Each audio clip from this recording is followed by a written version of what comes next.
Good morning, everyone. Welcome to our virtual tabling. Sorry for the delay, but we are up and running. So today we're going to talk about cooking with heart-healthy oils.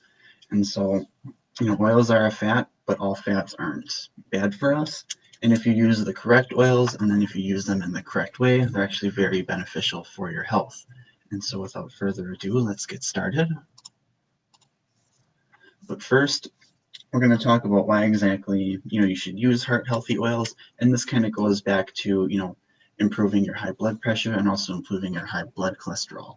And so why exactly is high blood pressure bad? Well, high pressure in your arteries can cause the edges to flake, and what this does is it allows cholesterol to get stuck on the edge of the artery, and eventually a lot more cholesterol can build up, and it'll eventually cause narrowing in the arteries and possibly even creating blockages in the artery, which will lead to heart attack and strokes. And in addition to that, repeated high pressure can also cause smaller arteries in your body to burst, and leak, which is called an aneurysm, as well as different kinds of strokes, and these are very dangerous to have happen.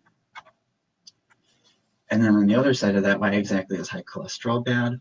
And so if there's an excess of cholesterol in the arteries, it can, that allows it to build up inside and again cause narrowing of that artery, which decreases the amount of blood that can go through that artery. And again, this process can kind of lead to heart attacks, strokes, and this can actually these conditions can actually permanently damage your body. So it's important to stay on top of your cholesterol as well as your blood pressure. And so why exactly is it important to choose heart-healthy oils? So using heart-healthy oils can lower your risk of heart disease by lowering your saturated fat intake, and it also increases your HDL, your high-density lipoprotein, or your good cholesterol, which will prevent your buildup of LDL, or the bad cholesterol in the arteries. And so there's different kinds of fats. So we've already kind of talked about saturated fats, and so these are largely derived from animal products, so like meat, eggs, different dairy products. But there's also some plant-based sources of saturated fats. So for example, coconut oil is pretty high in saturated fat, as well as palm oil. And it's kind of divided on whether saturated fats are harmful or beneficial, but a majority of the people kind of say you want to limit your saturated fat intake as much as possible. So the next fat we'll talk about is trans fats. And so a lot of these are used to extend the shelf life of processed foods. And they're also a byproduct of frying foods. So, like a lot of fast foods, so like French fries, have trans fats in them, but then also a lot of shelf-stable desserts and, different things like that. So like cookies, donuts, those tend to have a lot of trans fats as well. And they're no longer recognized as safe by the FDA. One thing I do want to mention with trans fats is be careful, because if you look at the ingredients of some foods, they might say hydrogenated or partially hydrogenated oils, and those are actually trans fats. The FDA requires that food products have the amount of trans fats that are present in the food, but if it's under a half a gram, they don't have to disclose that. And so, even if like for example, if you take a jar of peanut butter tends to have some hydrogenated oils in them. If you look in the back, it might say zero grams of trans fats, but it will still have that hydrogenated oil. So you do have to be careful that it can still sneak its way into foods. And then the last fat that we'll talk about is unsaturated fats, and these are derived from vegetables and plants.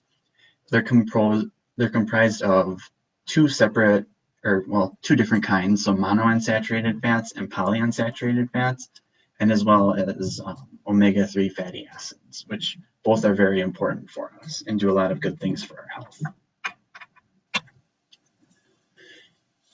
And so the other kind of important piece when choosing different kinds of oils to cook with is what they're best for. So a lot of different oils, for example, they have a higher or lower smoke point, and so which means they can tolerate, they can tolerate, how well they can tolerate their heat. And so in this example, so for browning, searing, and pan frying, you're usually cooking at a pretty high heat. And so what you want is you want an oil with a high smoke point. If you choose an oil with like a lower smoke point, the oil is gonna, it's gonna, it's gonna burn. It's not gonna have a good taste, and it can actually be kind of harmful for us. So for, if you're cooking with high heat, you know, say you're doing a stir fry, or maybe you're searing some meat or something like that, you want to choose something like olive oil, sunflower oil, canola oil, or even like a light olive oil. Those are good. Those are all good for, high heat cooking methods. And again, like for stir frying and baking, because again, you kind of have that high, these are methods that have, a high temperature that you're cooking at. So again, you kind of want something like a canola oil, a grapeseed oil, or like a peanut oil. Any of those oils will do for stir frying and baking, because again, you have that high heat that you're cooking at, and so you don't want the oil to burn and break down. And so for sauteing and sauces, so this is kind of where you're at like the middle of the road. You're not very, you're not cooking at like a terribly high heat. And so you can get away with, an oil with a lower smoke point. So for example, olive oil, sesame oil, or walnut oil are all a good choice for, sauteing, or maybe if you're cooking to make sauces, those are all a good option for those. And then the best oils for dressings, dips, and marinades. So these oils are pretty delicate, and they don't tolerate heat very well. And when you're making dressings, a dips, or a marinade, you're using very little heat, if any.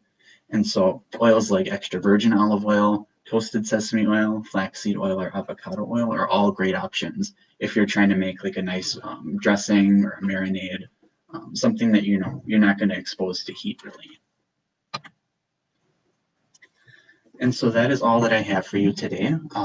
If you have any questions, of course, you can always comment below, or feel free to email us at healthpromotion@glick.net. So that is all that I have for you today, and so I will see you again next time. Thank you.